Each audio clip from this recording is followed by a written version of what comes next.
การตำหนิติเตือนบุคคลผู้อื่นแม้บุคคลผู้นั้นจะผิดจริงก็ตามก็เป็นการก่อความเร่าร้อนกังวลเข้าสู่หัวใจเจ้าของดีๆนี่เองมีแต่ความเร่าร้อนมีแต่ความกังวลเป็นรุดดังว่าเหมือนตัวเองนั่นอยู่บ่เป็นเฮาสิเกิดคนที่ตำหนิติเตือนบุคคลผู้อื่นที่เกิดความรู้สึกหงุดหงิดอึดอัดนะครับยิ่งเป็นนักภาวนาอยู่แล้วเนี่ยภาวนาบ่ลงบ่สงบมีแต่ความคิดฟุ้งซ่านนั่นแหละจังว่าให้ทุกคนเตือนเจ้าของเองซะว่าการตำหนิบุคคลผู้อื่นโดยความคือกระน้องก็ตามเป็นคือเก่าคนผู้นั้นสิเป็นรู้สึกเราร้อนกระวนกระวายในตนเองเด้อยู่บ่ได้เป็นงุดหงิดนั่นแหละเป็นบ่รู้คือกันว่าแม่นหยังน้อเด้อแต่ว่าถ้าสำรวจเข้ามาหาความคิดเจ้าของกับการกระทำเจ้าของถ้าสำนึกได้แล้วบางคนคิดที่สิขอเข้ามาในใจแต่ก็บ่หายเด้ต้องมาจังสิก็มีเด้นะนั่นแหละจังว่าที่นำแต่ละคำแต่ละอันแต่ละอย่างมาเตือนเหมือนกับคนที่มีความรู้หลาย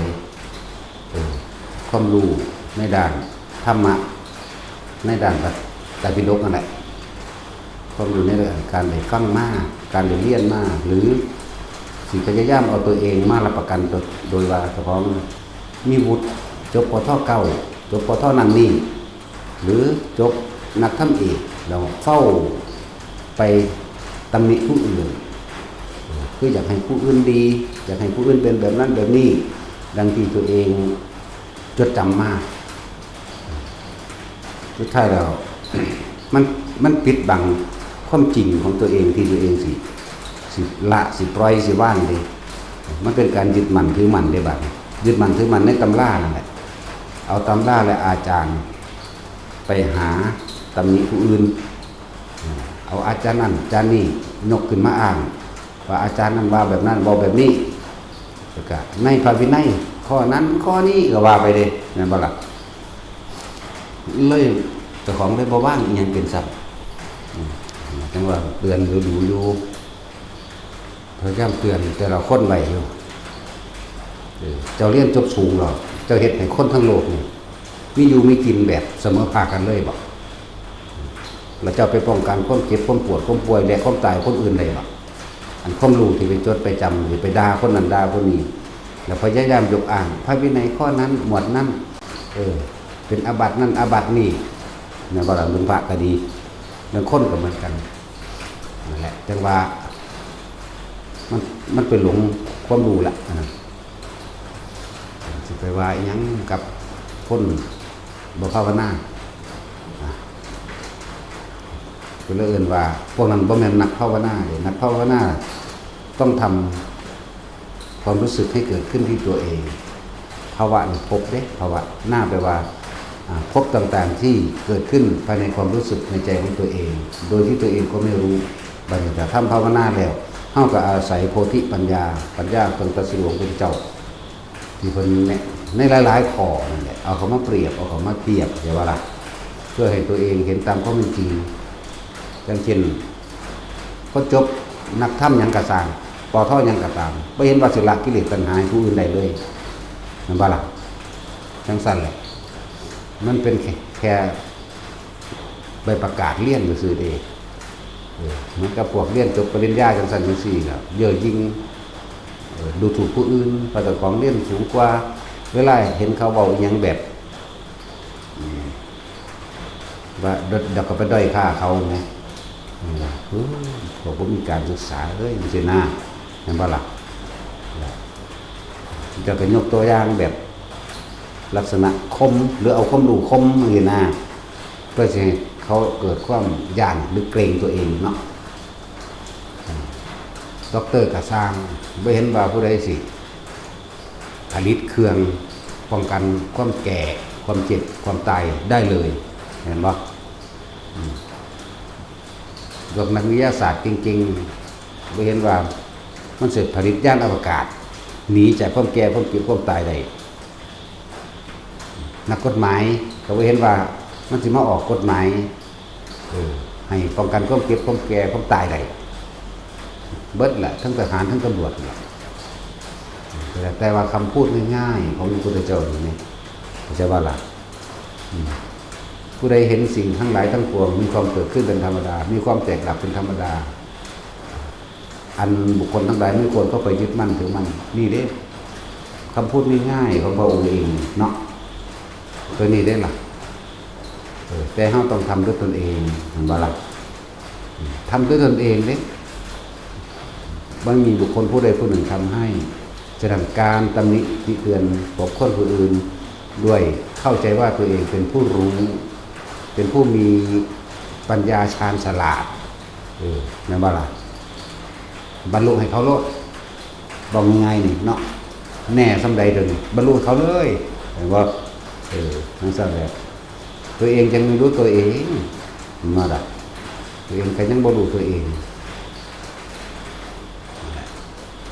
บอกเข้าน่ะน้อมเขามาหาเจ้าของโลดเด้อการละจริงๆนั่นน่ะคือการเห็นอารมณ์ของเด้เฮายังมีอารมณ์ที่ยังคล้องอยู่ในความพอใจเท่านั้นความไม่พอใจย่อมเกิดขึ้นจากความพอใจคนเฮาก็แสวงหาความพอใจของเจ้าของเนาะแต่มันบ่ได้ดังใจดีมันก็บ่พอใจทันตัวเหมือนกันแหละกับคนที่ปรารถนาความสุขโดยไม่รู้ว่าทุกข์รออยู่ข้างหน้าในขณะที่หาอยู่นั่นน่ะในขณะที่แสวงหาในขณะที่สะสมความทุกข์กับปนไปย่ำตลอดเลยบ่รู้ตัวน่ะเนาะแต่พวกเฮาเอาแต่พวกเฮาโลดพระพุทธเจ้าเพิ่นเก่งตัวเพิ่นยังบ่ละยังไงไผใดแม่นบ่เพิ่นยังบ่ได้เป็นละยังไผใดภาษาคนซุมื้อนี่อ่านมาซื่อๆงั้นพระพุทธเจ้าพระศาสดาจะเกิดขึ้นหรือไม่เกิดขึ้นก็ตามธรรมชาติย่อมเป็นเช่นนั้นโดยธรรมชาติตถานั่นเองใช่ป่ะคนเราเกิดแล้วก็ต้องแก่ก็ต้องเจ็บก็ต้องตายงั้นพระพุทธเจ้าไม่บอกมันก็เกิดแก่เจ็บตายอยู่นั่นเองนั่นบ่นั่นแหละเข้ามาทำกันต้นไม้เจอโตขึ้นมาแล้วนี่แล้วสุดท้ายเราก็ต้องตายเหมือนกันแน่นี่แหละคำว่ามันก็เป็นของมันแบบนั้นแต่ว่าเฮาบ่ยอมให้มันเป็นที่เนาะก็เลยบังคับก็เลยเป็นทุกข์เพราะความบังคับไม่อยากแก่ไม่อยากเจ็บและไม่อยากตายสวรรค์มันก็มีของมันอยู่สั้นๆบุคคลในท่านรักษาศีลหรือบุคคลที่ไม่เบียดเบียนทำร้ายผู้อื่นเป็นคนมีน้ำใจเป็นคนมีเมตตาเป็นคนที่มักช่วยเหลือผู้อื่นหรือไม่บางทีได้ตอบแทนจิตใจมันปล่อยมันว่างมันเบามันก็ไปสวรรค์ของมันเองถึงขันปล่อยว่างทุกสิ่งทั้งหลายทั้งปวงมันก็เป็นนิพพานของมันเอาเองที่เลยซ้ำนั่นบ่ล่ะนรกก็มีเรื่องสั่นจะกี่เสื้อหรือว่าเสื้อกับสร้างเรื่องนรกจะไปหาคนที่ฆ่าข่มขืนข่มเหงรังแกผู้อื่นอารมณ์โลภอารมณ์โกรธดูหมุนว่าสำนันตายไปกับไปนรกเองนั่นพุทธเจ้าสิเกิดหรือว่าเกิดกับสร้างก็ล้มนรกเองเพราะการกระทำของตนเนาะผู้ไปสวรรค์นั่นพุทธเจ้าสิเกิดหรือว่าเกิดกับตามเป็นคนมีน้ำใจมักช่วยเหลือคนอื่นเป็นคนไม่ขี้โกรธไม่อาฆาตช่วยเหลือผู้อื่นก็คอยไปแล้วไปเป็นคนที่จิตใจดีงามก็ไปสวรรค์ของมันสั่นแหละมูลฤาษีชีไพในสมัยเก่าก่อนพุทธเจ้าก็บ่ได้ท่านได้เกิดขึ้นก็บ่ได้สอนบ่มีใครสอนนี่แหละเขาทรงช่างเจริญช่างส่วนมากมูลฤาษีนั่นน่ะเขาเจ้าสิทรงในช่างสมาบัตินั่นบ่ล่ะ8ให้สอนน่ะก็เป็นเราเองของมันจิตในรูปฌานก็ไปเกิดไปรูปประพรมไปจิตในอรูปฌานก็เป็นอรูปประพรมไปแน่มันให้สอนเลยล่ะเพิ่นเลยจึงเดือดมาเปรียบเทียบคำว่าตาเนี่ยแต่ว่าธรรมชาติเขาก็เป็นของเขาอย่างนั้นแต่ว่าเฮาฝืนธรรมชาติเกิดแล้วนี่บ่มีผู้ใดอยากเจ็บอยากปวดดอกบ่มีผู้ใดอยากป่วยดอกบ่มีผู้ใดอยากพลาดจากสิ่งอันเป็นที่รักแล้วก็บ่มีใครอยากตายมันเป็นทุกข์เพราะว่าหยังมันฝืนมันบ่ยอมรับแต่มันยอมรับมันก็สิมีหยังมาฝืนมันก็เป็นความสละเท่านั้นก็แล้วจ้ะสมัยตะกี้มันไผสอนพระปัจเจกมันก็เป็นแค่รู้เฉพาะตนของตนเองบรรลุแล้วเพิ่นก็บ่สอนไผซื่อๆได้ล่ะไป ก็รู้อันเดียวกันนี่แหละรู้อริยสัจสี่เหมือนกันรู้ปฏิจจสมุปบาทธรรมเหมือนกันคนว่าสอนคนดูสื่อนี่คือข้ามเนาะแหละเรื่องของเฮ้านั่นน่ะที่เน้นย้ำอยู่ตลอดเลยถ้าต้องสร้างฐานที่ตั้งของจิตขึ้นมาอันหนึ่งสมาธิแปลว่าจิตตั้งมั่นตั้งตรงไหนฐานที่ตั้งของจิตจึงสำคัญมากสมาธิจิตตั้งมั่นตั้งตรงไหนคำว่าฐานก็เอาสติปัฏฐานสี่นั่นแหละเอากายนั่นแหละเป็นฐานไงเนาะ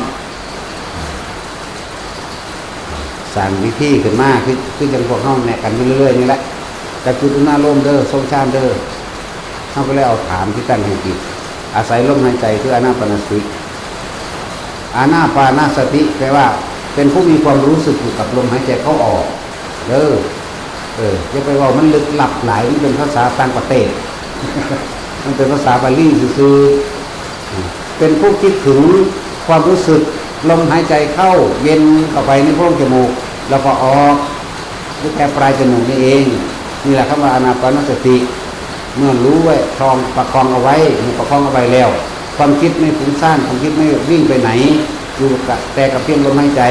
แล้วความรู้สึกในกายก็จะเกิดขึ้นคืออาการปิติต่างๆมีหาอย่างแต่ว่ามันซอไซมันบ่มั่นคงเขาก็เลยต้องใส่วิธีว่าสร้างกรรมฐานขึ้นมาอันหนึ่งสร้างจุดรับรู้แห่งความรู้สึกขึ้นมาณจุดใดจุดหนึ่งในกายเขาก็เลยมาสร้างเอาไว้ตรงที่กลางหน้าผากเองเมื่อมันเข้าใจดีแล้วว่ามันตั้งมั่นเป็นแบบนี้สมาธิที่ตั้งมั่นตั้งตรงนี้อยู่ในฐานนี้ความรู้สึกนี้ต่อมาแค่ประคองเอาไว้แล้วรู้ความรู้สึกในกายเมื่อบางครั้งมันก็เกิดถึงตรงกลางหัวเลยบางครั้งมันก็เกิดในกลางสมองเลยบางครั้งมันก็เข้าสู่กระดานหน้าผากบางครั้งก็สู่หน้าอก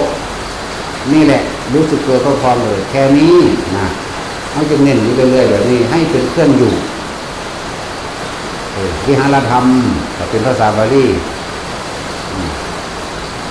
วิหารธรรมเท่าว่าให้เป็นเครื่องอยู่ของเจ้าของอยู่ในกายเจ้าของเองกายเวทนาจิตเวทนากายคือความรู้สึกที่เป็นหนึ่งนั่นแหละถ้าเขามีความรู้สึกที่เป็นหนึ่งแล้วมันก็จะเฝ้าสังเกตความคิดกันแต่ว่าหลักถ้าเราคิดถึงสิ่งใดสิ่งหนึ่งบุคคลสัตว์สิ่งของเราคิดถึงสิ่งใดสิ่งหนึ่งในบุคคลสัตว์สิ่งของแล้วความรู้สึกในกายของเราเรียกว่าเวทนาในเวทนาก็จะหายไปเพราะเราไปให้ความสำคัญกับสิ่งที่เราคิดถึงแต่ว่าหลักไปมีความรู้สึกพอใจมั่งไม่พอใจมั่งกับบุคคลสัตว์สิ่งของที่คิดถึงก็เกิดขึ้นแล้วนั่นแหละพบเกิดแบบนั้นก็จึงเป็นว่าภาวนาทำให้รู้จักความรู้สึกของตนเองที่มันเกิดขึ้นในใจของตนเองหรือที่มันเกิดขึ้นในกายในเวทนาในจิตของเองเรียกว่าภาวนาภาวะแปลว่าพบนาแปลว่าใจหรือสิ่งที่รับรู้ของความรู้สึกหน้ากับนาโมนั่นแหละแต่ว่าเอามาซับใส่กันแล้วเองเราก็มาหน้าสั้นผู้ใดมีฐานใดตลอดก็มาฐานตลอดหรือความรู้สึกในจุดใดจุดหนึ่งหรืออยู่ในกายนี่แหละความรู้สึกในกายที่มันเคลื่อนไปตามหัวกระสังตามอกกระสังตามหน้าผากกระสังแล้วเขาจะเห็นดอกว่าความคิดมันทำงานของมัน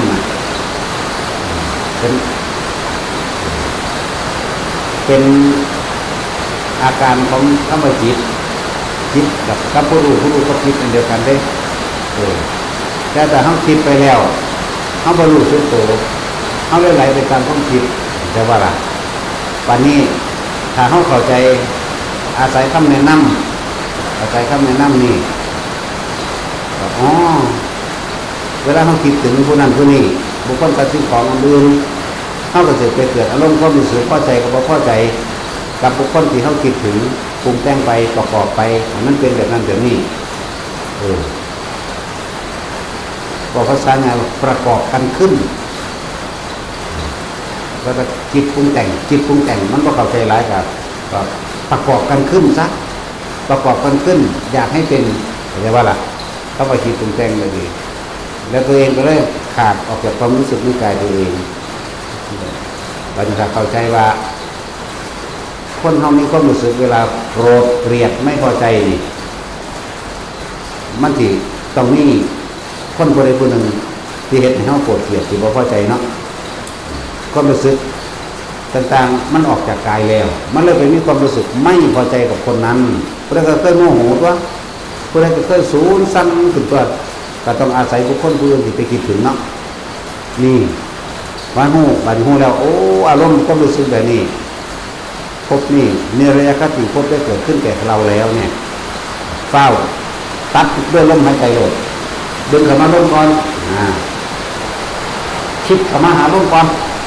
แต่ว่าดึงก็เข้าใจอีกว่าคิดเข้ามาหาลมปั๊บมันก็ตัดความคิดออกจากบุคคลคนนั้นก็รู้สึกอยู่ในกายมันก็เกิดถึงที่เราแน่จังหวะมันก็ต้องจักรเยอะดึงกันไปดึงกันมาดึงกันมาดึงกันไปสักวันเลยสั่นแต่ผู้ใดเห็นทำไม่มากจังหน่อยจนเกิดเข้าไปเห็นมันก็สิเข้าว่าคอยเข้ามาว่ามันอยู่คอยเอาเองหรอเนาะพอมันทันคนคิดก็คิดแต่มันพอปรุงพอแต่งไปแล้วมันก็ว่างของมันน่ะว่างเป็นคำเบาอยู่เฉย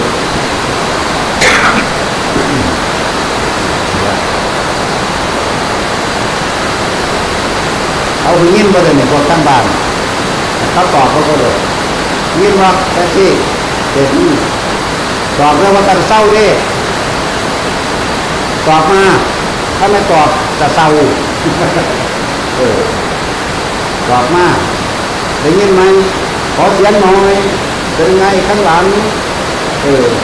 ยกมือขวาแต่บอกได้ยินเศร้าเลยดิคือตอบมาว่าอะไรนี่ตอบเศร้าดิต้นหน้าตาอันจริงจังขึ้นยังไงแต่วันนี้มีโอกาสที่เราเข้าไปนี่เราเข้าไปว่าเทศได้ว่าเรา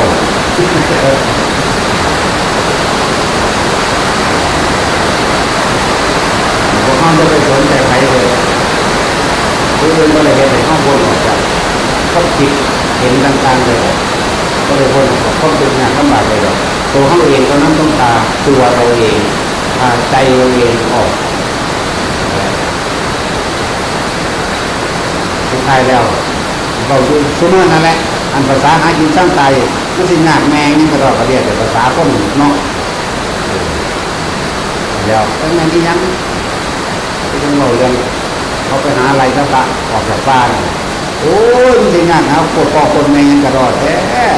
ขาแมงหล่นนะคนหลายๆอย่างนี้ภาษาป้าใหม่เนาะโอ้ยมันนี่บอกว่าเราจะตีนจกใส่ปากมันใส่แก้วมันเหมือนแก้วหักกูอยากเจอก็ยังมาหากูเลยนะป้าใหม่ไงเนาะกูโหดแล้วบ้านี้เห็นไปไล่มึงหันไล่มึงหนีด้วยลายเตรียมปืนไปแล้วเข้ายิ่งเลยก็ต้องไปสนใจเนาะก็มาเลยเห็นบักฮานะมันออกคลิปมันเราโยงนะบักจ้อยๆนะโอ้ยบักฮาเอ้ยเขาตัดป้าไม่ที่เราเป็นรอยไหลขั้นไหลอันพวกขายในทุนพวกป้าไม่มีหน้าที่เฝ้าไม่ไปแต่ขายในทุนอยู่เขาสันดานหมาเนาะมาหากูเนี่ยนะกูขาแมงบ่ศูนย์วะแต่เราแนวมันยังสูงขึ้นเราได้จะเป็นแมนอย่างคนเฮาถ้าพระพุทธเจ้าว่าอันใดเป็นโทษได้เป็นประโยชน์อันใดเป็นคุณประโยชน์ต่อประเทศชาติคนเฮาถ้าพระพุทธเจ้าจัดสรรเพื่อความอยู่ร่วมกันได้บ่มีความหมายเด้อคนผมบ่มีคุณค่าเด้บ่ต้องยุ่งกับเด้อพวกอันใดที่ถูกไปลุกล้านนั่นน่ะขาโลดบ่บาปถ้ามันบาปเนี่ยกูนี่บาปกูบอกนั่นแหละบ่ได้มีค่าสำนุนเนาะเห็นบักฮาจ้อยๆแล้วก็แว่อยู่นั่นแหละโอ้ยเนาะเห็นบ่แท็กซี่มัน มาปอกกูนะแม่ กูจะฟันข้อมันมนๆเลยให้กูบาปรวดกูจะย่านกูบอกภาษาบาปและกูก็สั่งให้ลูกเนี่ยมึงบหักบ่เนาะร่องเขาเป็นไรมึงออกจากเงื่อนมึงรู้นั่นน่ะโอ้ยลูกเขาแตกหนาเป็นดีแม่มึงบอกอยู่ดีกันมึงระวังดีๆรวดตัวอำนาจเนี่ยจักมือมันคือเขาไปเผาถิ่นมันจะสร้างอะไรก็เลยคนเราอยู่น้ำกันแท้ๆเอาแต่คำแบบกฎหมายหมาเขียนขึ้นมันไปเขียนให้หมาด้วยเนาะกันเลยถ้าคนเฮาแต่ว่ามีเมตตาแต่ว่ามีการอาศัยถึงผ้าสิ่งกันและกันไร้ค่าเลยคนที่น่ากลัวที่สุดคือคนที่มีคุณธรรมคนที่สร้างคุณประโยชน์ถามต้องจริงให้กับผู้อื่นใดเป็นที่คุณผ้าอาศัยคนอื่นใดส่วนคนที่ไปหาร่างแกเบียดเบียนผู้ทรงศีลทรงธรรมมันจะฆ่าโลดบ้าบาปจะรับประกันเอาดอกเขาจะว่าหลักผู้ใดไปเห็นอันสันใดเดี๋ยวผู้ที่นั่ไปเอาดอกแต่มันจิตตกลงผู้เห็นได้ก็แล้วกันนะผู้เห็นได้เป็นหลายหล่างจำนี่ละมันสั้นคนที่มีคุณค่าคือคนที่ได้ช่วยเหลือบุคคลผู้อื่นโดยไม่ได้หวังที่ได้ตอบแทนเห็นคนถูกคนยากบ่มีที่อยู่อาศัยแบ่งปันที่อยู่อาศัยให้บ่มีอาหารกินแบ่งปันอาหารให้กินหรือช่วยเหลือทางการศึกษาคนที่ตั้งหากคือคนที่มีคุณธรรมเด้อข้าราชการนั่นหมายถึงว่าเป็นผู้รับใช้ประชาชนเด้อไม่ได้แปลว่าผู้ข่มเหงประชาชนเขาเห็นประชาชนเป็นเหยื่อเขาอยากเว้าเท่าใดก็เว้าได้มึงบ่ฮู้จักบ่จรรยาบรรณของข้าราชการ10ข้อมันบ่ล่ะมันบ่ได้มีคุณธรรมอีหยังเด้ถ้ามันบ่เรียนรู้จรรยาบรรณของข้าราชการ10ข้อของทนายก็10ของตำรวจก็10ข้าราชการทุกส่วนหน่วยงานน่ะมีจรรยาบรรณ10ข้อแล้วก็สิบอกอีกอันนึงให้ถ้ามันบ่รู้จักหลายข้าราชการถ้าทะเลาะกับประชาชนถึงขั้นจะลงมือตบตีกันแล้วถ้าผิดได้ออกถ้าถูกได้ย้ายบอกให้เด้อร่วมตัวกันเขาไปตีมันโดดเขาไปตีมันอยู่หม่องทำงานมันร่วมตัวกัน5-6 คนก็ตีได้แล้วก็ฟ้องอายุเรื่อยๆจะย่อมจะเลิกถ้ามันบ่ออกล่ะเบิ่งก็รู้เวลาลูกกับเมียมันลำบากมันจะเป็นแนวใดแม่นว่าซั่นอันนี้มาไล่พระบางคนก็เฒ่าแก่ชราทั้งป่วยอยู่ในหันก็มีเนาะแต่มาไล่ให้เขาออกจากหันนั่นนะออกจากหม่องที่เขาเจ้าอยู่นั่นน่ะร่วมตัวกันให้บ้านนั่นน่ะเงื่อนมันอยู่ใสไปตีมันอยู่เงื่อนเลยหนึ่งทำงานมันอยู่ใสไปหม่องทำงานมันเลยถ้าผิดได้ออกถ้าถูกได้ย้ายจะย้านนั่นแล้วคนประชาชนหลายกว่าพวกข้าราชการว่ามันต้องจักว่าเป็นผู้ประสานสมานมิตรเพื่อเกิดความเข้าใจอยู่ในสังคมเพื่อความสงบสุขสันติเข้าใจบ้างล่ะแล้วมีอย่างก็เรียกว่าอธิบายขยายความในความไม่เข้าใจของประชาชนบ่ว่าสิที่ดินบ่ว่าสิว่าไม่หรือบ่ว่าสิหยังก็แล้วแต่อันนี้เว้าตั้งแต่เรื่องผิดกฎหมายโคตรพ่อโคตรแม่มึงหรอกนั่นบ่ล่ะและทุกคนพวกเจ้าอยู่เขตใดที่ใดร่วมตัวกันว่าสั่งไปจ้างเล็กน้อยมีเงินซื้อบายาบ้าไปตีมันโหลดเนาะกูบอกไอ้แมงตัวแนวล่ะกับพวกว่าใหม่กูศูนย์บ่มีเงินซื้อยาบ้าจ้างเขานั่นแหละไปตีแบบนั้นเขาไปตีในหม่องมันโหลดเนาะใครสิวางได้ก็ว่าตัวศาสนาอื่นๆมันก็ยังสามารถเฮ็ดได้กูก็เฮ็ดได้เนาะนี่ซะแล้วบ่ละนี่มันจะขึ้นเสียงอยู่เลยเนาะจะขึ้นเสียงอยู่เลยร่วมคนกับเขาไปตีโลนักกฎหมายบัดใดก็สร้างมันบ่อาจสามารถออกกฎหมายว่ากันลูกปืนได้ดอกนะกันมีดกันตีนกันเจ็บปวดได้ดอกนะสัตว์มันโลดแถวเสือกๆมันก็ได้นำเลยย่านแม่มัน ตำรวจก็บ่สามารถจับลูกปืนไว้ดอกหน้า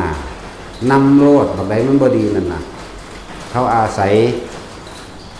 อำนาจทางกฎหมายแล้วก็ข่มขู่ข่มเหงเนาะศาสนาพุทธนี่เป็นศาสนาหลักของชาติแต่ว่าถูกรังแกข่มเหงมากกว่าหมู่เลยใน3สถาบันหลักนี่คำว่าชาติหมายถึงประเทศแผ่นดินทั้งเบิดนั่นแหละแต่บ่มีแผ่นดินที่อยู่มันก็ซอยกันดีอยู่เด้แต่ว่าถ้าเช่ารถแล้วผิดกันใหม่เนาะผิดกันไหมข่มเหงรังแกกันไหมบอกให้เด้อถ้าถูกข้าราชการรังแกข่มเหงพี่น้องเจ้าของเองหรือผู้ร่วมเห็นกันได้ให้เขาไปลุยเลยอยู่หม่องทำงานมันเป็นป่าไม้ก็เข้าไปในกรมมันเลยถามหาบักใดอีใดเมื่อเจอเหตุการณ์จริงๆแล้วเขาบ่ยุ่งกันดอกคนพวกนี้เข้าใจบ่ล่ะ4-5 คนเขาไปตีเอาโลดที่ดินสปก.คือกันบักใดอีใดมันเว้าบ่ดี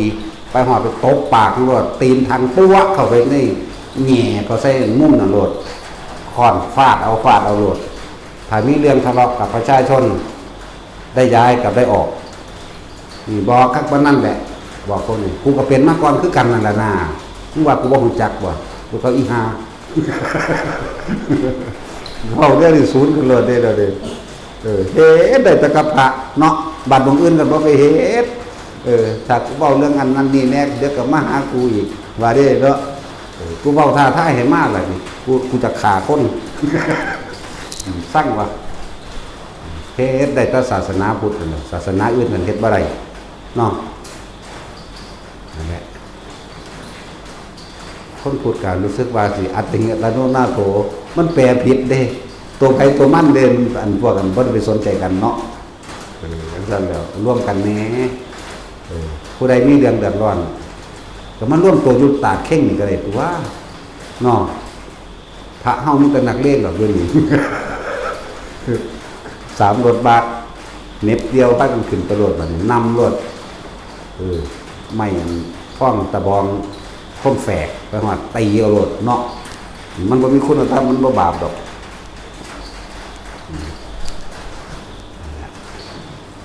คือว่าแต่ว่าเฮาบ่สามารถจัดการได้เบิดโลกดอกเนาะแต่ว่าก็ต้องเอาแน่เลยเว้ยเฮาปกป้องพุทธศาสนาเด้ได้บ่หรือบ่ได้ก็สร้างก็เฮ็ดไปแมงซ้ำตายนี่ล่ะวะพวกข้าราชการทั้งหลายเขามีลูกมีเมียเขาก็ต้องย่างลูกเมียเขาอดอยากด้วยกันแต่ว่าเขาตอนที่เขาไปหาไล่พระไล่สงฆ์ออกจากที่ดินออกจากวัดจากว่าเขาเจ้าหาเรื่องเขาเจ้ามันอาศัยคนหลายไม่ได้กล้าเบามันบ่ลองเดียวตัวเดียวบางแน่มึงแน่เนาะไปเถอะแม่เอาคนไป200 300เห็นบ่ล่ะมาหากูโลด200 300ก็ว่ากูสิย่างเห็นบ่ล่ะพวกมันก็จักแม่นอีหยังพากันบ่กล้าเฮ็ดโลดนะเฮ็ดมันสะเทือนเลื่อนลั่นไปโลดนั่นคือซื้อรถถังจะคั่นหมอเฮาสิเอารถถังจะคั่นบ่เฮาเถอะมันมาแล้วก็เร่งปืนใหญ่ยิงแมงโลดฟังไว้เด้อคนวัดนั่นแหละแต่เขามาลุกล้านจังซั่นร่วมตัวกันไปเป็นตำรวจกระสร้างไปตีแมงอยู่ในหั่นมันก็คนก็มันก็หัวแตกไปคือกันเห็นบ่ล่ะเป็นทหารกันลุยกระโดดจะไปย่านหลายอย่าท่านจะผิดกฎหมายอะไรเอาเขาจริงๆเราสู่ส้นเขาจริงๆเราก็ต้องกฎหมายนี่เอื้อเพื่อประโยชน์ของประชาชนราษฎรเด้เห็นบ่ล่ะนั่นแหละเขาไปตีโลดป้าไม้ก็สร้างบรรลุยังมันอยู่กับลูกกับเมียมันสิสูงบ่แต่ว่ามันทำทางฮึกเหิมขึ้นตอนพ้นบักหลายๆเนาะมันประกาศไปป่าไปเดียวๆในป่าคือเฮาดอกนะเพราะนั่นก็มันคิดฮอดเมียมันนั่นซั่นแหละไม่ว่าคือยาวเลยบัดนี้กันศูนย์เราได้เราเลยกูบ่แม่นคนดีได้สูกูเป็นหยังกูก็บ่รู้เรื่องเด้แต่กูเอาเรื่องดีว่ากูอยากฆ่าแมงโดดเด้รอบักนั้นซื่อๆดอกพระไม่ควรออกจากมาแสดงธรรมพระแสดงธรรมเป็นดุจดังหมาเห่าหมาหอนมันว่าโอ้ยเตะหัดแขวปู่ย่าตายายก็พอมึงกับแม่มึงบอกอยู่แล้วพอกับแม่มึงบ่บอกบ่สอนเนาะบ่ให้พระแสดงธรรมมาซั่น นี่แหละทั้งว่าหมู่ภิกษุสงฆ์ทั้งหลายแสดงธรรมแมงบัดทุกวัดนั่นจักบ่ล่ะมันเป็นการเผยแพร่ด้วยจะไปฟังมันได้บักอันมันอันเล่าหุ่นหน่อยหูโลดหรือว่าล่ะแม่นบ่แท็กซี่แม่นบ่มันก็ใส่ให้มันกลัวมากเจอกับกระสินเนี่ยวะ นี่แล้วแง่นั่นนั่นแง่นั่นนี่เลยจะไปฟังเด้อแสดงธรรมเบิดทุกวัดโลดบวชเมื่อวานหรือว่าท่านบวชก็แสดงโลด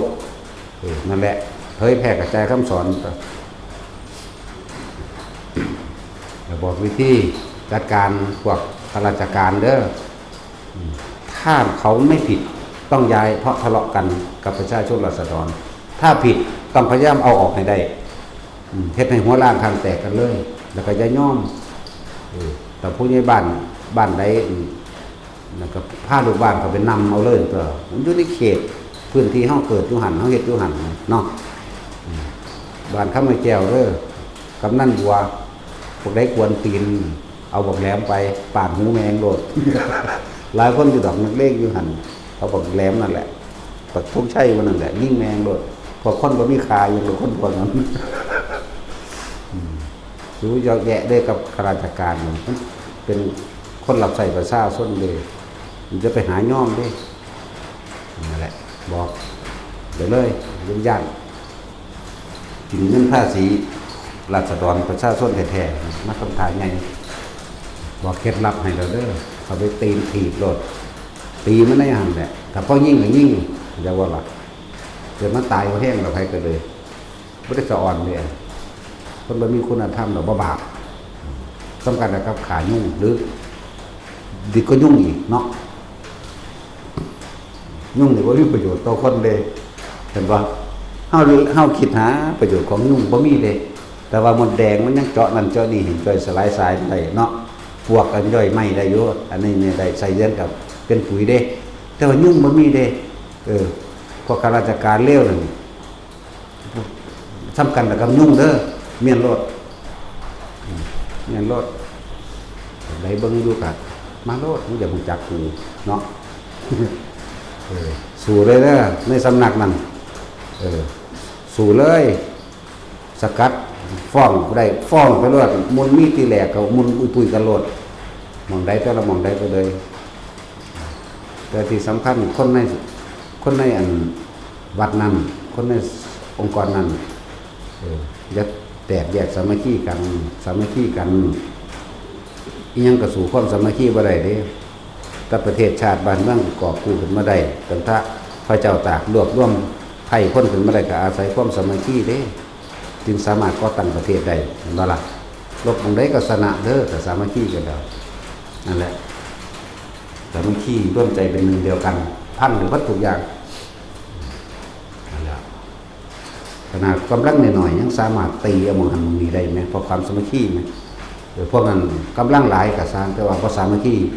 มีแต่ความบาดบันแล้วก็โยนความผิดกันเอาแม่มึงคือว่ามึงเก่งแท้นั่นแหละนั่นแล้วพวกเขาเนี่ยลุยเท่ากันทุบหัวเขามาน้ำไปกินข้างหน้าด้วยเนาะยามแรกนี่เขาจะกินเขาให้อิ่มได้จากวันกินเขาให้อิ่มแล้วก็นอนรับให้เต็มอิ่มมือต่อไปในข้างหน้าอยู่ที่โน่นสี่ไซเมืองจันทบูรณ์เลยจากว่าละสี่ไซเมืองนั่นแหละเขาจะไปกิน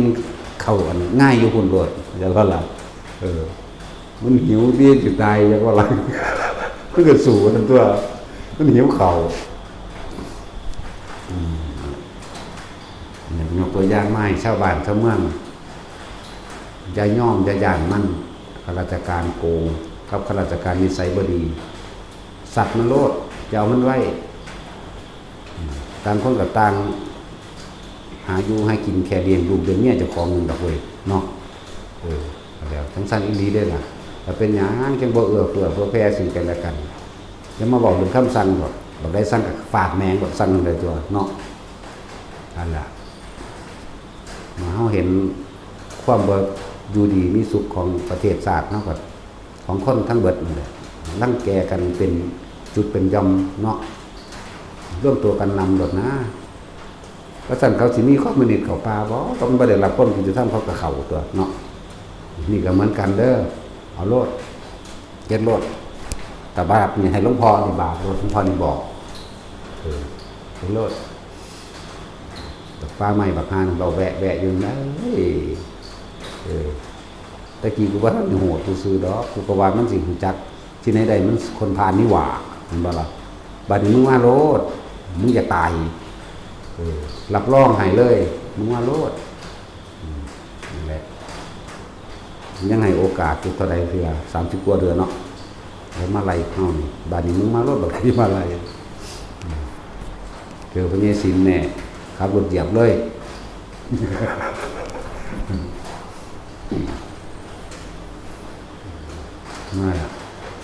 มันบ่ได้รับความยุติธรรม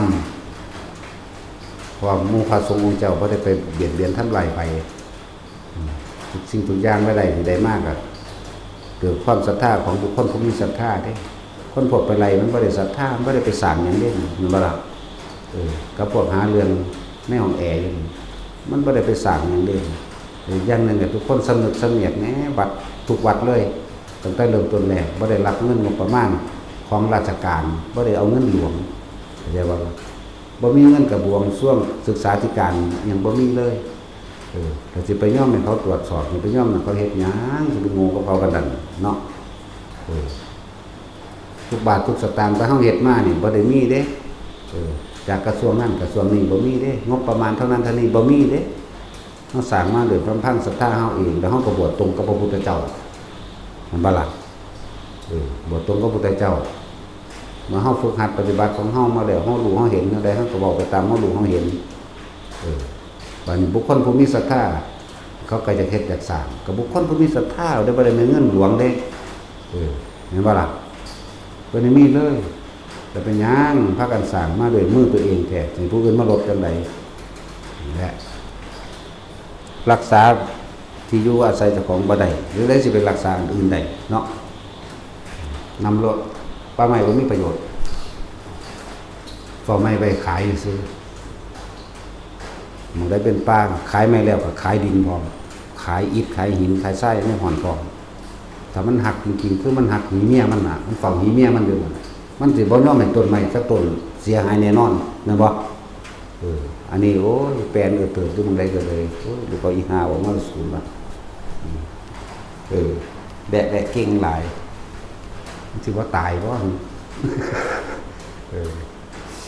อันใดที่บ่เป็นความเป็นจริงน่ะ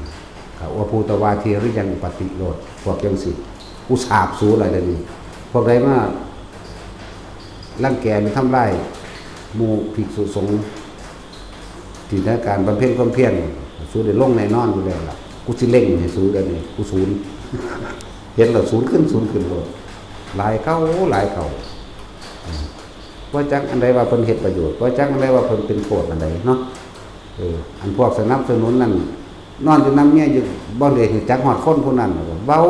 ผิดกฎหมายคือกฎหมายเตะปากกูบอกจะสั่งกูเคยเห็นคนสั่งเลยเนาะนี่ส่วนแล้ว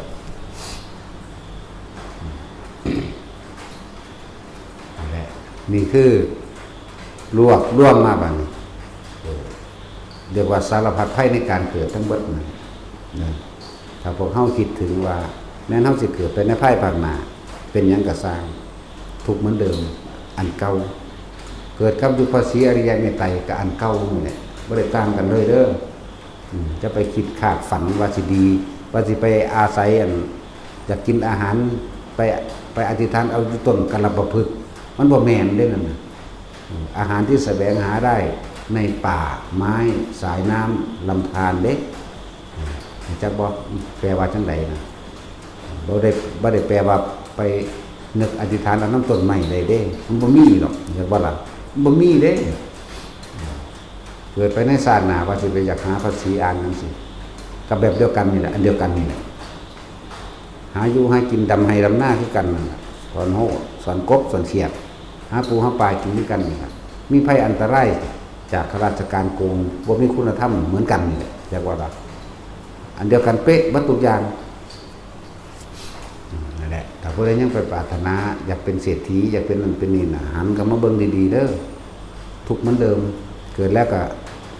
หิวร้อนหนาวพัดพรากจากสิ่งที่รัก พ่อแม่ตายจากหรือลูกเต้าตายจากหรือตายจากลูกเต้า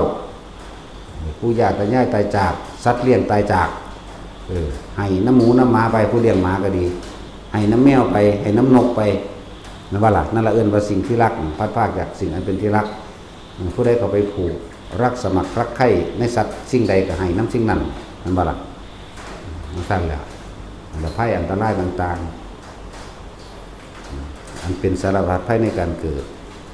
แผ่นดินถล่มนี่ก็ล่ามไปเรื่อยๆแล้วมันบอกว่ามันจาก10กว่าประเทศเราได้นี่10เท่าไรแล้วล่ะไหลไปล่ามไปเรื่อยมันบ่แม่นภัยธรรมชาติเลยธรรมชาติความโกรธความเกลียดของคนเองได้นั่นน่ะที่ก่อเกิดให้ดินฟ้าอากาศแปรปรวนของมันจิตนี่มีพลังมหาศาลเด้อ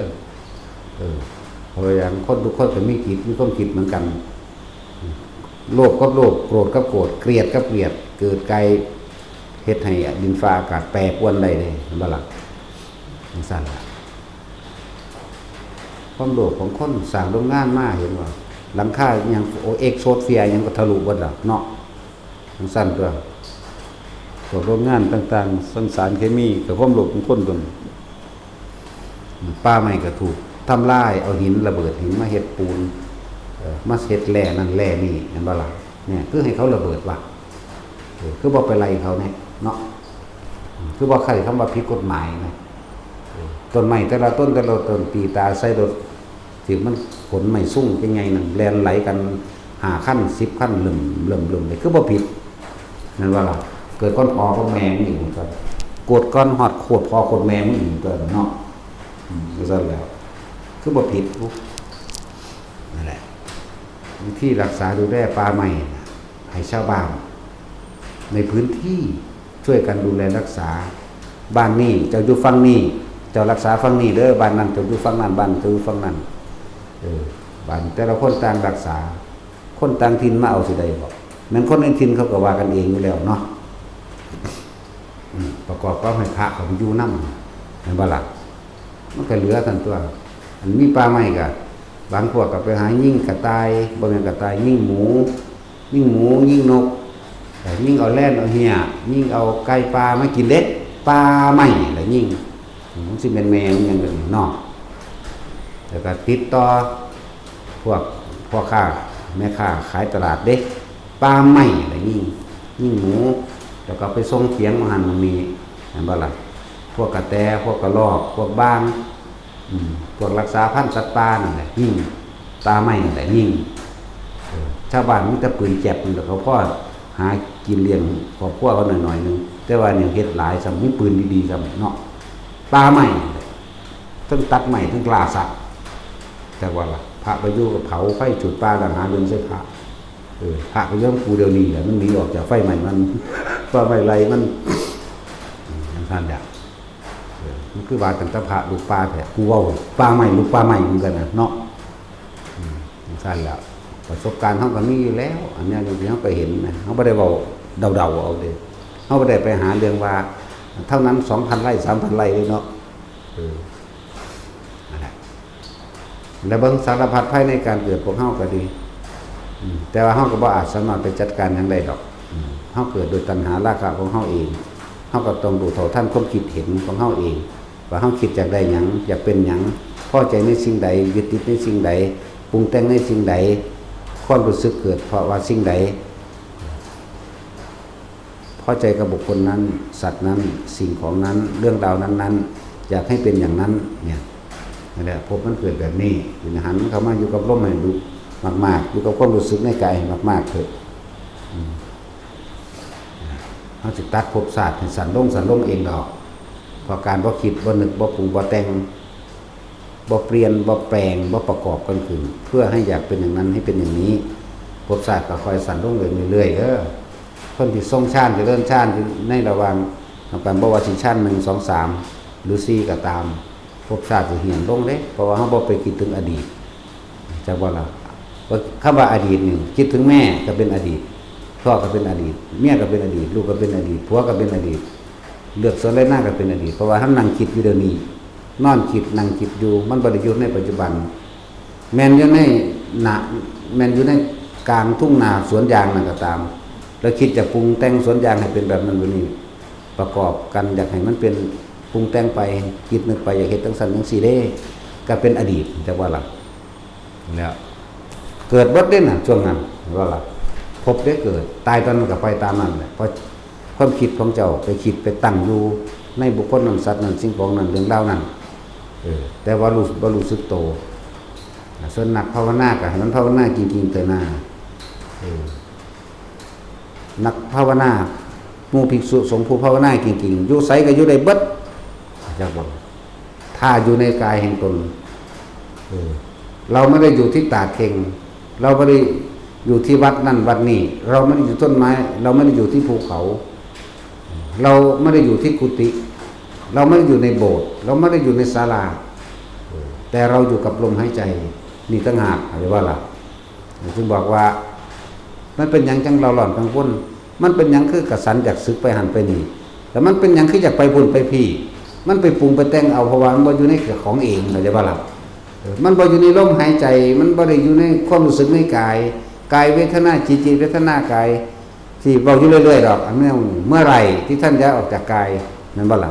ก็เพียงแค่ย้ายที่ทุกข์เท่านั้นเองหนีออกจากกายก็ง่ายขึ้นทุกทันทีเลยทั้งเฮาเว้ากับพวกหมู่ครูบาเฮาทั้งหลายน่ะถามอยู่ได้บ่อยู่ได้อยู่ไสถามฟังดีๆเด้อยู่ได้บ่อยู่ได้อยู่ครับอยู่ไสคืออยู่ได้ผมอยู่ในกายนี่แหละอยู่ในลมมั่งอยู่ในความรู้สึกนิ่มนวลบนหน้าผากมั่งหัวมั่งหน้าอกมั่ง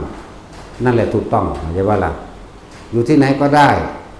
ถ้าอยู่ในกายแห่งตนแต่ว่าอยู่ที่ไหนก็ไม่ได้ถ้าหนีออกจากกายมันสิตำหนิสถานที่นั่นไม่ดีพระ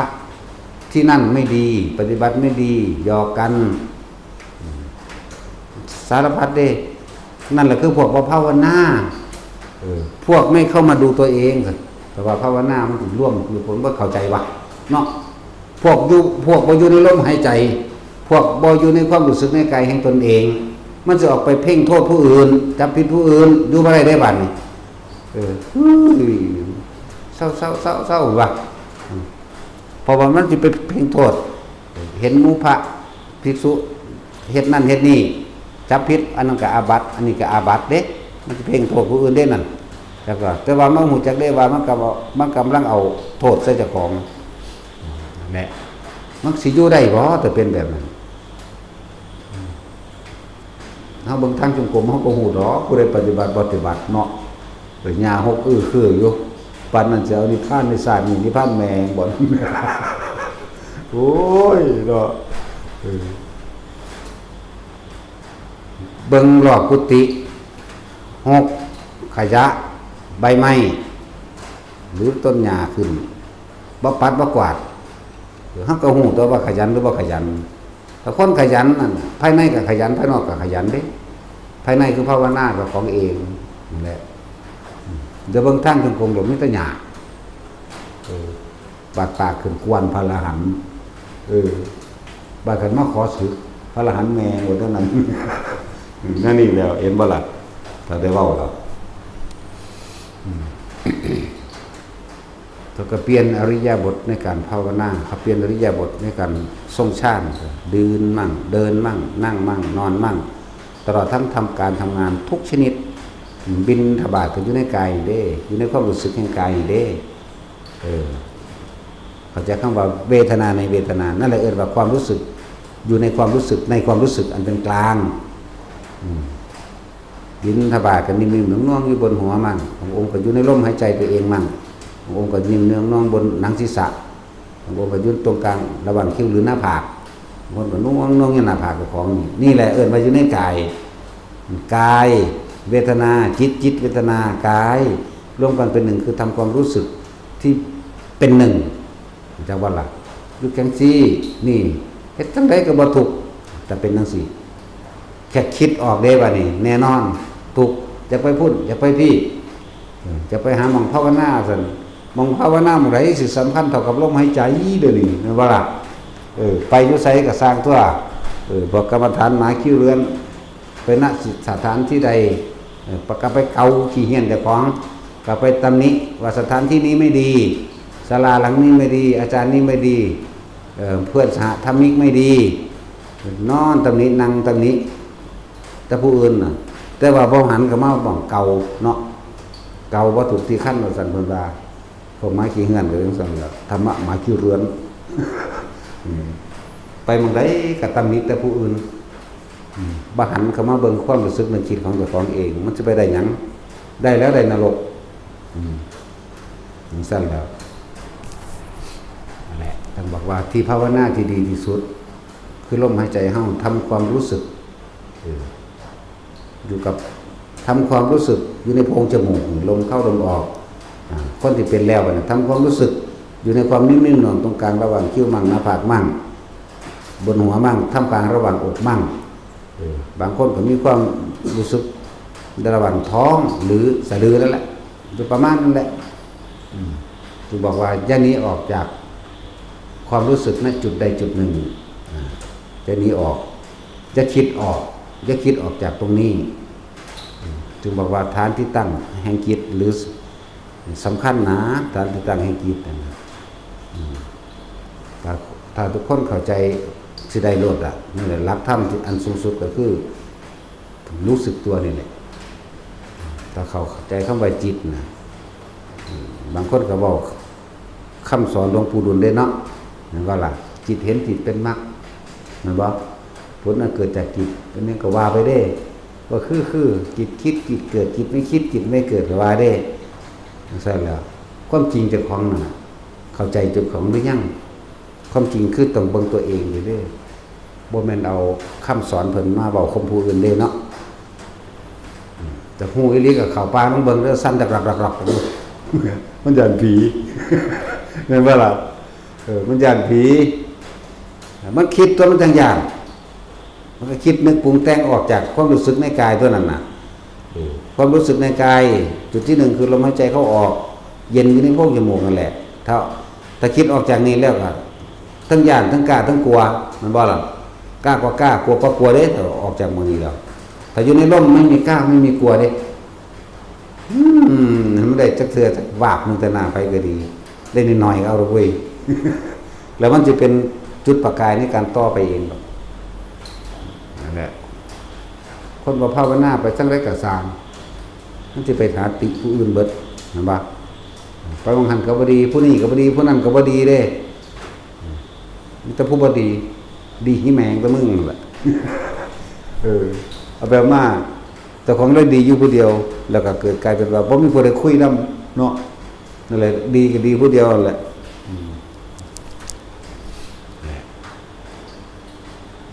อยู่ไสก็อยู่ได้เด้อแต่เฮาอยู่ในลมหายใจเจ้าของอยู่กับความรู้สึกในกายตัวเองแต่เว้าเรื่องคือหลวงปู่เยือนหลวงพ่อเยือนเพิ่นสอนกรรมฐานน้ำเย็นเพิ่นเอาความรู้สึกมาไว้ตรงท้องนี่เป็นวิธีสร้างความรู้สึกหรือฐานที่ตั้งแห่งจิตเข้าใจว่าล่ะนี่เป็นวิธีของเพิ่นบางองค์เพิ่นก็ใส่คำบริกรรมภาวนาพุทโธถ้าความคิดออกจากพุทโธถูกแล้วบ่ล่ะนี่ก็เอิ้นฐานอย่างนึงพวกเฮาก็ใส่ลมหายใจกับความรู้สึกอยู่ในกายนี่ถ้าออกจากความรู้สึกในกายก็เกิดไม่แล้วพบเกิดแล้วจึงบอกว่าที่ภาวนาที่ดีที่สุดที่กรรมฐานที่ดีที่สุดหรือคำว่าอยู่ที่ไหนก็ได้เพราะมันไม่ได้เกี่ยวกับที่อยู่ที่ไหนก็ได้ไม่มีที่ไหนจะสุขสบายเท่าอยู่ในความรู้สึกแห่งกายตนจะว่าล่ะความรู้สึกในกายเจ้าของไม่มีกล้าไม่มีกลัวเด้ไม่มีกล้าไม่มีกลัวพอใจกับไม่พอใจเกิดขึ้นเพราะได้เพราะมันเป็นอุเบกขาอยู่นี้อยู่จังสี่อยู่จนตายพุ่นนั่นแหละพวกคิดหาเอาถึงจะอยากเป็นพระอรหันต์คิดเอาบางทีก็จับคำบอกของเพิ่นมาเปรียบเทียบองค์นั้นองค์นี้มันบ่เบิ่งเจ้าของได้เหมือนจังว่านั้นองค์นั้นบอกจังซั่นองค์นี้บอกจังซี่เด้บ่แม่นดอกถ้ามันเว้าถูกสิเจ้าของคิดไว้ถูกแล้วศรัทธาแต่ว่าบ่ลงมือปฏิบัติบ่ลงมือเบิ่งความคิดเจ้าบ่ลงมืออยู่ในลมหายใจเจ้าของเอาปานนี้เลยเว้ยถ้าผู้ใดอยู่ในลมหายใจได้อยู่ในความรู้สึกได้ผู้นั้นน่ะตอนนั้นมันพ้นแล้วเด้นั่นน่ะ มันบ่คิดบ่นึกบ่ปรุงบ่แต่งบ่ประกอบการนั้นๆนี่เกิดขึ้นมันเจ้าหยังมาทุกข์ทรมานเด้อนี่เนาะนั่นแหละพวกหมู่อันสงฆ์เฮานั่นน่ะอยากไปหันอยากไปนี่แม่นบ่กับมันบ่ได้อยู่มันบ่ภาวนาก็เลยว่ามันบ่ภาวนาดอกมันขอไปหันไปนี่เห็นบ่ล่ะถ้าจังว่าพ่อแม่ป่วยเด้ผมจะไปเยี่ยมบ้านเอาไปหลวงพ่อให้ทุนสนับสนุนพ่อจังซี่เด้หังเฮาหังบูชาอยู่แล้วคุณมารดาบิดานี่แม่นบ่ล่ะสั่นล่ะแต่อยู่สึจะไปภาวนาอยู่หั่นจะไปภาวนาอยู่นี่ภาวนาอยู่หูดังมึงหานมันบ่ได้เกี่ยวกับป่าบ่ได้เกี่ยวกับถ้ำเด้เนาะนั่นแหละถ้าหลวงพ่อให้ไปก็จังไปเพื่อหยังถ้าอยู่นี่ว่าดีแล้วเข้าใจบ่นี่ว่านิ่งดีแล้วนี่แต่ว่าไปเจอเหตุการณ์ประสบพบเหตุกับพึ่งวึ่งมาน่ะจักว่าพึ่งวึ่งมาความรู้สึกมันสิเป็นแนวใดมันมีอยู่เด้นั่นแหละเป็นรู้สึกกับวาบมาหาเฮาเลยเปื่อยๆมั้ยเนาะบ่แม่นต้มงัวเด้เปื่อยๆบ่แม่นต้มใส่งัวเด้เนาะตาสินบ่แม่นเด้ภาพหลอนถ้าต้มเครื่องในเปื่อยๆน่ะได้การนั่นแซ่บมันเนี่ยมีเบิดนั่นแหละสิ่งที่มาทดสอบทดลองเฮาแต่ว่าที่จริงบ่แม่นสิ่งที่เป็นอันตรายโดยว่าเป็นผู้อื่นดอกแต่ว่าก็โดยเรียกว่าเทวดาเขามาซอยเฮาภาวนาซื่อดอกแนวนั้นเด้อจังว่าภาวนาอยู่ใส่สอภาวนาอยู่ในลมหายใจเฮาเองเนาะเว้าเรื่อยๆอยู่เมื่อไหร่ที่ท่านออกจากความรู้สึกในกายเมื่อนั้นเท่ากับว่าท่านได้ไปย้ายที่ทุกข์นั่นบ่ล่ะสั่นแหละเอาเสมอทาง